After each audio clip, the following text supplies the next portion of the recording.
So this bill was signed into law in 2011, and then the final rule was put out in 2015. So we're just kind of getting everything out there and getting people educated. That's been the big part of what we're doing.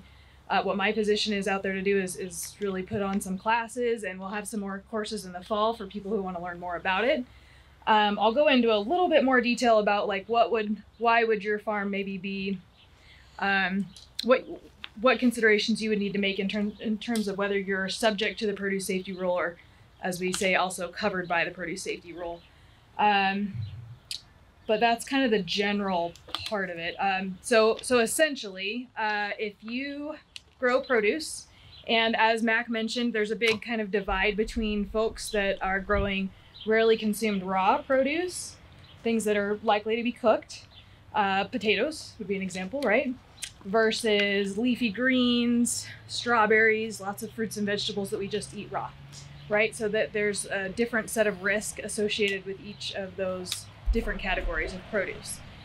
And so when we're talking about the produce safety rule and folks that grow those crops, a lot of people grow a combination of those things, right? But if you grow some produce, at least some produce that's typically eaten raw, and a lot of other produce and a lot of other even grain crops and things like that, you want to be looking at your total amount of produce sales per year. And if that exceeds 25, it's actually up to 27,500 per year on a rolling, like average sales per year, then you may be covered by the produce safety rule. So then it gets into a lot of a second step of anybody that sells less than 25,000 in produce is exempt from the rule. Okay, so that's something that these are all the things that I'm going to talk about today are definitely good considerations. A lot of them kind of fall into the good agricultural practices. And Larry didn't really mention, but he's also the produce program manager. So I mentioned that $25,000 threshold, which also happens to be the same threshold for needing a license to sell produce in Montana. So state regulation, and mine is more, it's related to the federal side. I work for Montana Department of Ag, but it has to do with this federal FDA regulation. So just to mention those two different programs. So that's kind of the first step is if you're above $25,000 in sales, you may be covered by the produce safety rule. Then we have this middle category of anybody that sells between 25,000 and 500,000 on an average annual basis. I'm going to use those general numbers, even though they're larger for inflation. And I have some handouts that kind of go over that in more detail, that if you want that information. So anyway, in the middle category is that those folks can be considered to be eligible to be qualified exempt from the produce safety rule, which means you do have to comply with it, but you only have to comply with a modified set of requirements. So basically, and they're pretty minimal. You have to keep records showing that your sales put you in that category, that you're between 25 and $500,000 in average annual produce sales on a rolling 3-year average. So keep a record of that. And also you need to, at the point when you sell your produce, you need to either have it on the label, on a sign at the point of sale, or on your invoice, just saying that the farm's name and the address of the farm. And that's for traceability, right? Because if you're in this middle category of being qualified exempt, there's 2 requirements you have to meet. One, like I said, the monetary requirement of between 25,000, the sales requirement, 25,000 to 500,000. And the second one is that more than half of what you sell goes to a local market, right? So it's not being wholesaled. It's staying roughly within 275 miles of the farm or in the same state.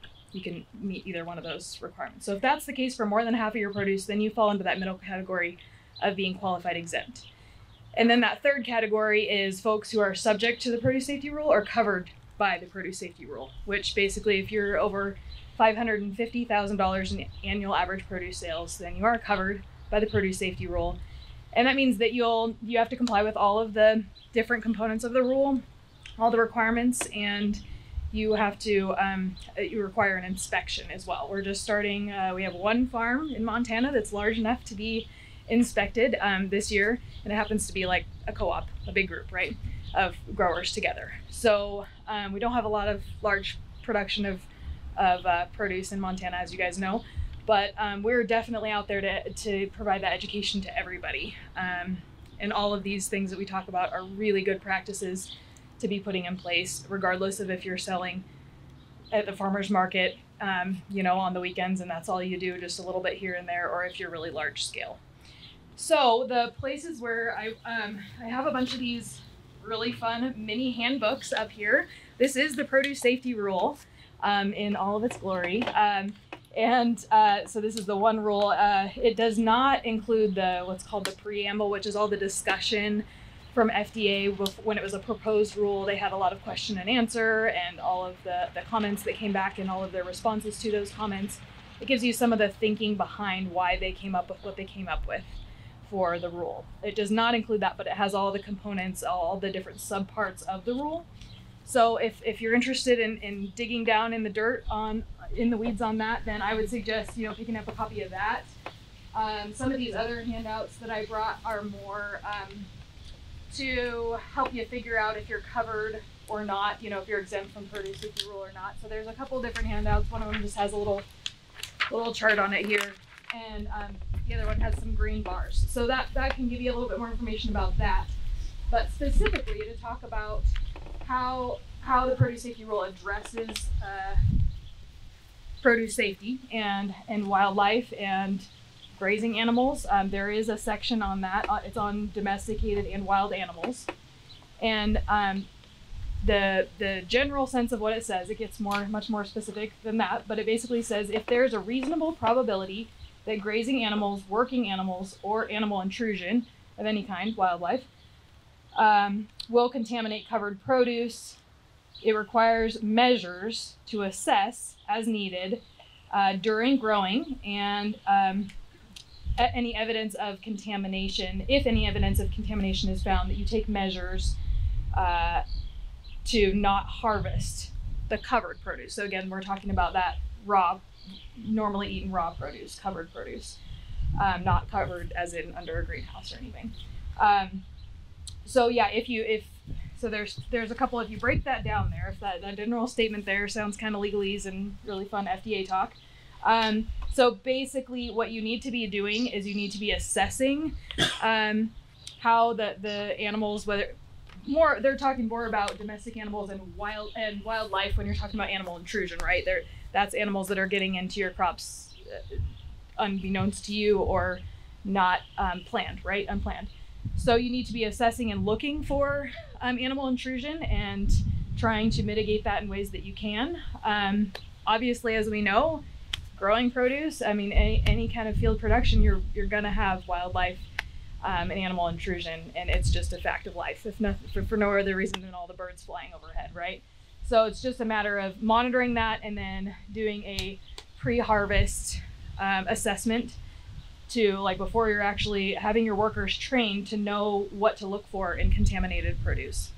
So that's on the wildlife side. I know that's kind of a little ways away from what we're talking about, and so making sure they're not harvesting that produce, any produce that's been contaminated, that has actual evidence of contamination. It actually has fecal matter on it, or you see a trail where a deer has wandered through the field and you can tell that they stopped along the way and ate plants here and there, right? So that's one element of it.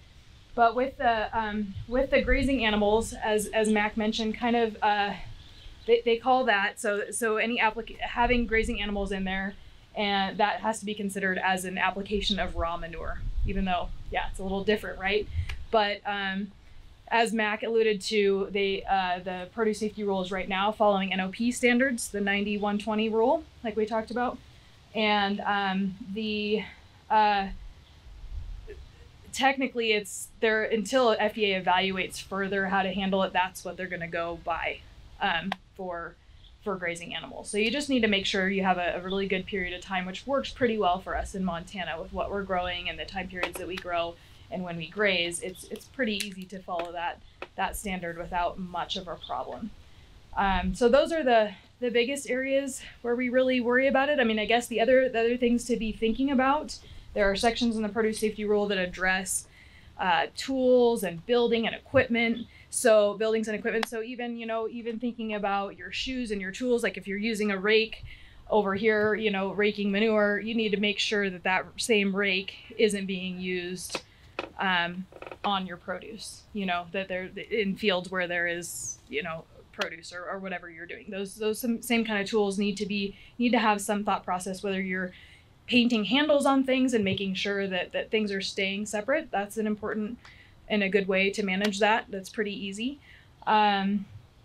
So yeah, and then just educating your workers and people that are working with the grazing animals, just making sure your livestock that's there, making sure that their whatever they're wearing, their footwear and all those things, that is also kept separate, and that you have some kind of way to make sure that doesn't in another way contaminate your produce, to go to all that effort and then have somebody trump into your packing house and having it being a contamination issue in some way or another is an important part of that. So those are really the only areas that from a regulatory standpoint with the produce safety rule, that's the way that it really addresses it. There is another handout over here. It's called Biologic. It's an FDA handout, and it's Biological Soil Amendments of Animal Origin. And it's just about as much of a mouthful as the acronym, if you want to say BSAO, I guess, so you can call it that too. But basically, it's just talking about how we treat these soil amendments, whether it's raw manure from grazing animals or whether it's a composted manure that, or vegetable, you know, non-manure source, a compost of any kind that you're applying to the crop. It has to have some kind of animal component in it. We had a question at a training one time about using wool as a soil amendment. I thought that was really interesting. I don't know if anybody has seen or heard of that as providing some kind of nutritive value to the soil, but certainly that would be considered a biological soil amendment of animal origin as well. Dave asked about if you were to use wool as a soil amendment, would you have to follow the 90-120 day rule? And yeah, according to the produce safety rule, you would, yes. The other thing I want to mention real quick about the produce safety rule is, even though like I read some of that language and it's kind of vague and you know, really is like you must take appropriate measures to prevent the contamination or to, you know, and so the reason for that is actually is I guess you could say the frustration is in the benefit is in the confusion, right? So they throw out these really vague terms, but the nice thing about that is that it gives you the flexibility to do it the way, as long as you can defend how that's working, then no one's going to come along and say, oh no, you can't do it that way. It's not the idea of the rule of the produce safety rule is to be not prescriptive. It's to find a way to meet the need without saying, hey, there's this 1, 2, 3 way of doing it and that's it. That's the only way to do it. So yeah. Devin, did you have a question?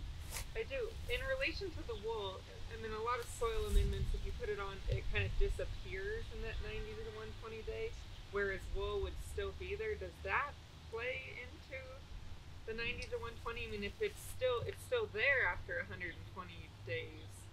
You know, that's a really good question. So Devin asked about how it breaks the breaking down of the wool. And so you can see that after 120 days, even oftentimes it'll still be in the soil. So does that need to be taken into consideration as far as that goes? Like I said, this part of the rule is kind of under review right now. I mean, they're looking at it to decide, they're doing some research to determine if they need to come up with something different than the 90-120. And, you know, even when we had this question pop up at one of our grower trainings, our FDA guy was back there sending a message to his legal team and his experts and asking this question, right? So it is really a good question. It doesn't have the same, I don't believe that there's the same contamination risk as with manure. You know, we're talking about pathogens. With the produce safety rule, we're trying to, it's a preventative approach, a proactive approach to keeping the biological pathogens that are of concern. We're talking about E. coli, Salmonella, Listeria, a few others too, and keeping those off of the produce to begin with. Because it's really hard when something gets contaminated to remove that contamination.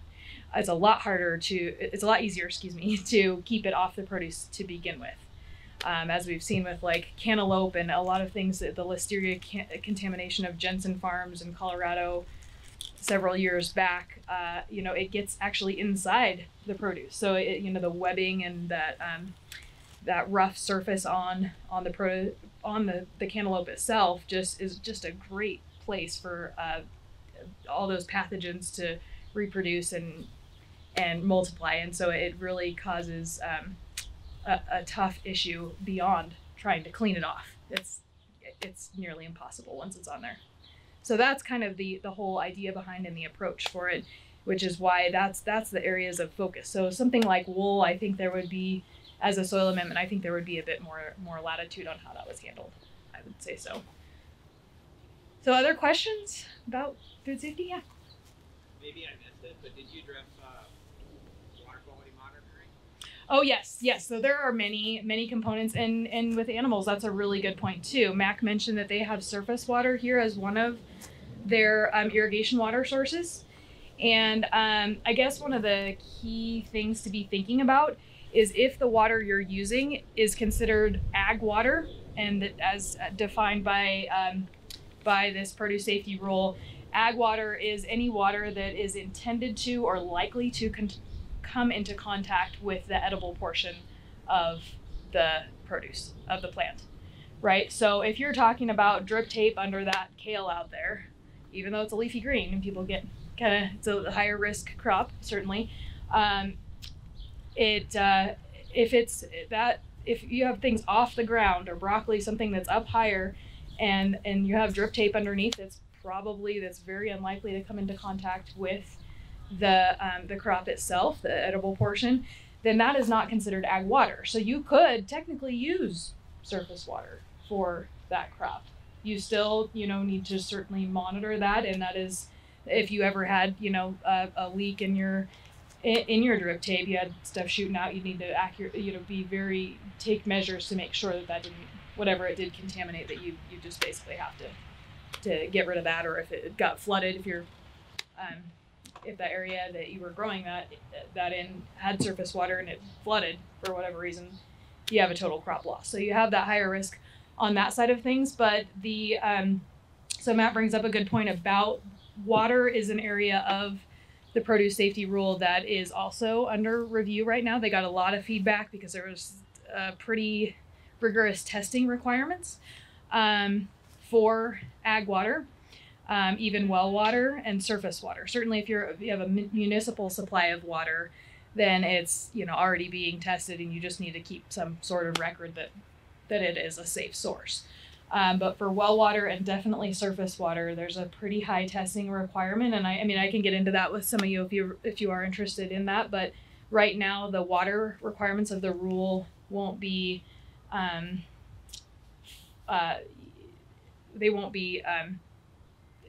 even in effect until 2022 for the largest farms. So for our small farms, we have about 50 to 75 small farms in Montana, and they will be inspected for not water related, but just have an inspection on the farm, a regulatory inspection in 2021. And so then they're all the way out at 2024 for having to comply with the water portion of the rule. And between now and then, what they're recommending, because the water part of the rule is not final yet, what they're recommending is that people just continue, if you are testing your water, continue to test your water. Don't change your practices at this point. Just kind of monitor and see how you're doing. If you can kind of develop a microbial water profile, that would be helpful at this point, just so you know what you're dealing with. And then as they decide what the final rule will look like, then it would be advisable from there to take those measures as necessary. Yep. Is there a cost to the farmer with the inspections that are coming in 2020? So Matt asked if there's a cost to the inspections. No, because it's federally mandated. There is no cost whatsoever. And in fact, there's a couple other resources I want to mention. Like I said, so the first step, I didn't say this part yet. So when if you've determined that your farm meets the requirements to have to be subject to the produce safety rule, that you need to comply with the rule, the first step for sure is to go to a produce safety grower training. It's an 8-hour training, and it's we try to keep it as engaging and exciting as possible, but it is a bit a bit dry on the material side. So we do offer those, try and get those in different locations throughout the state. We'll be offering 2 to 3 this fall. So I'll refer you guys. You can the website where all that's available is on my business card if you want to grab that. So that's the first step, is attending a training. Secondly, if you then have determined for sure that you are going to require an inspection, a great way to help you prepare for a produce safety inspection is to have an on-farm readiness review. And actually just last month we did a workshop here to kind of demonstrate that. We did a mock on-farm readiness review to kind of demonstrate to folks what that really looks like. So basically, that whole idea of it is it's a free educational voluntary opportunity for you to have a couple of folks that are trained in that know the produce safety rule really well and have been to a training about this on-farm readiness review process. And the idea is to assess how ready you are for that inspection. So go around, ask different questions about different components of the farm, talk through things, and make sure that you have opportunities to ask questions about how your operation is unique and how it would apply to you. But the idea at the end of the review is to provide the grower with 2 to 3 areas that they can maybe improve on from a produce safety standpoint. Different practices that they might think about changing or implementing, maybe just tweaking 1 thing or 2 here. There are some records that are required with the produce safety rule. So we don't look at those at the on-farm readiness review, but we refer to them to make sure oh yeah, if you're training your employees, that's great, about hand washing, a lot of health and hygiene, things like that. But you also have to have some documentation of those things as well. So that's a component there too. So yeah, I know it's so exciting. I know. Any other questions about produce safety?